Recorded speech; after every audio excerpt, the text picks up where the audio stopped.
EPNs आहेत. EPNs म्हणजे एंटोमोपॅथोजेनिक nematode म्हणजे एका प्रकारच्या आळ्या आहेत, सूत्रकृमी आहेत. या सूत्रकृमी काय करतात, जमिनीमध्ये जातात. जमिनीमध्ये जाऊन जी हुमणी आळी आहे, या हुमणी आळीचा शोध घेऊन तिच्यामध्ये घुसतात आणि तिला फोडतात किंवा तिचा मृत्यू करतात.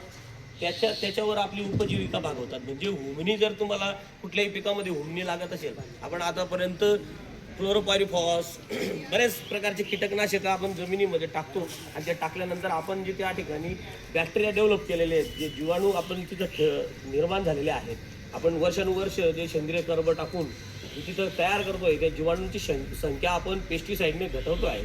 तर तसं न करता ह्या प्रोडक्टचा, या उत्पादनाचा जर आपण वापर करत असू तर अतिशय सुंदररित्या त्या ठिकाणी तुमच्या हुमण्या आळीचं नियंत्रण जे आहे अतिशय कमी खर्चामध्ये होऊ शकतं.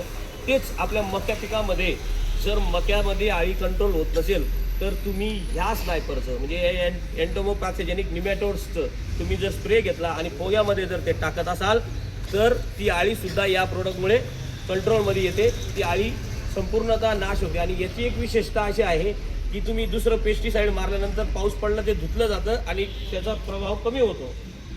पण हे जे प्रोडक्ट आहे हे स्प्रे केल्यानंतर पोग्यामध्ये गेल्यानंतर त्या आळीचं संपूर्ण त्या ठिकाणी संपूर्ण ती कायमची तिचं उच्चाटन होतं आणि ती मृत्युमुखी पडते आणि पुन्हा महिना दीड महिन्यापर्यंत तुम्हाला त्याचा रिलीफ भेटू शकतो.